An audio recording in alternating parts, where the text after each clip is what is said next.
आकाशवाणी मध्य प्रदेश से प्रस्तुत हैं प्रादेशिक समाचार।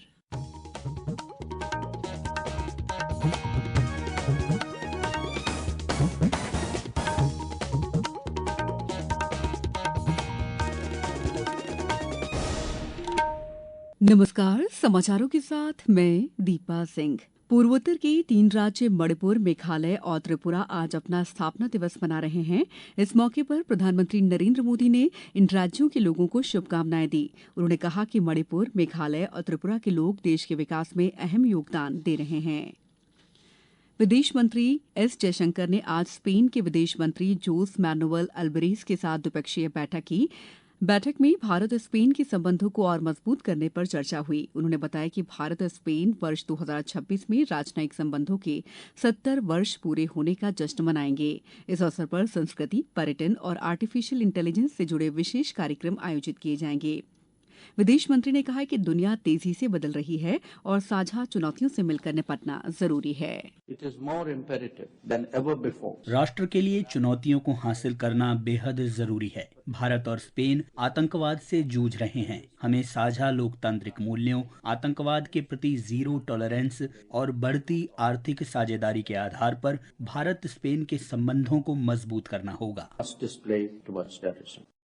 केंद्रीय रेल, संचार और इलेक्ट्रॉनिक्स तथा सूचना प्रौद्योगिकी मंत्री अश्विनी वैष्णव ने दावोस में चल रही विश्व आर्थिक मंच की वार्षिक बैठक में हिस्सा लिया। बैठक के दौरान उन्होंने कहा कि भारत आर्टिफिशियल इंटेलिजेंस यानी एआई के लिए एक व्यापक मॉडल संग्रह तैयार कर रहा है। इससे एआई का उपयोग बड़े और प्रभावशाली स्तर पर बढ़ाया जा सकेगा।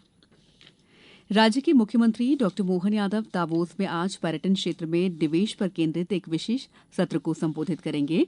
स्विट्जरलैंड के ज्यूरिख एयरपोर्ट पहुंचने पर फर्स्ट सेक्रेटरी वीणा तिर्की ने उनका स्वागत किया। वे विश्व आर्थिक मंच की वार्षिक बैठक 2026 में शामिल हो रहे हैं। इस बैठक में मध्य प्रदेश विनिर्माण, बुनियादी ढांचे और स्वच्छ ऊर्जा पर अपना फोकस रखेगा। इससे निवेश और राज्य के नए अवसर बनने की उम्मीद है।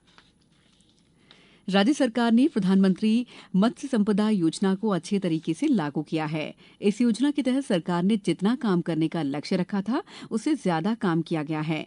वित्तीय वर्ष 2024-25 में राज्य ने 122 करोड़ 50 लाख रुपए की उपलब्धि हासिल की, जो तय लक्ष्य से 15% अधिक है। इसका मतलब है कि मछली पालन से जुड़े लोगों को ज्यादा मदद मिली, जिससे उनकी आमदनी बढ़ी और राज्य में रोजगार के नए अवसर पैदा हुए।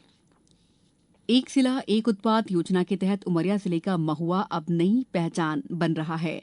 जिले में स्व सहायता समूह की महिलाएं महुआ के फूल से biscuit, cake, laddu, candy, jam, jelly और सॉस जैसे उत्पाद तैयार कर रही हैं। इन उत्पादों की बाजार में अच्छी मांग है। इससे महिलाओं की आमदनी बढ़ रही है और वे आर्थिक रूप से आत्मनिर्भर बन रही हैं। राजधानी भोपाल में पंडित खुशीलाल शर्मा आयुर्वेदिक संस्थान में आज से 3 दिवसीय राज्य स्तरीय दिव्यांग स्पर्श मेले का आयोजन किया जा रहा है। मेले के दौरान दिव्यांगजनों के लिए क्रिकेट सहित विभिन्न खेल प्रतियोगिताएं आयोजित की जाएंगी। ये राज्य स्तरीय दिव्यांग स्पर्श मेला 23 जनवरी तक चलेगा। सोने और चांदी की कीमतों में लगातार तेजी बनी हुई है। आज बाजार में सोना पिछले सत्र की तुलना में 5,000 रुपए प्रति 10 ग्राम से ज्यादा महंगा हो गया है।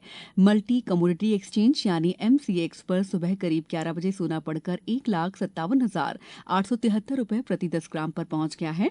वहीं चांदी भी महंगी हुई है और 3,34,012 रुपए प्रति किलो के नए रिकॉर्ड स्तर पर पहुंच गई है। अब कुछ समाचार संक्षेप में। मुख्यमंत्री तीर्थदर्शन योजना के तहत 1 से 6 मार्च तक नर्मदापुरम जिले की अयोध्या वाराणसी तीर्थयात्रा के लिए 200 तीर्थयात्री जाएंगे। इसके लिए 15 फरवरी तक आवेदन किए जा सकते हैं। सीएम हेल्पलाइन के प्रकरणों के निराकरण में जबलपुर नगर निगम को प्रदेश में लगातार तीसरी बार अव्वल स्थान मिला है। T20 सीरीज के पहली भारतीय टीम के स्टार खिलाड़ियों ने मध्य प्रदेश के पेंच टाइगर रिजर्व का दौरा किया। सूर्य कुमार यादव, संजू सैमसन, ईशान किशन, रिंकू सिंह और रवि बिश्नोई ने जंगल की सैर कर प्रकृति का आनंद लिया। इस बुलेटिन में बस इतना ही। अगला बुलेटिन शाम 7:10 पर। नमस्कार।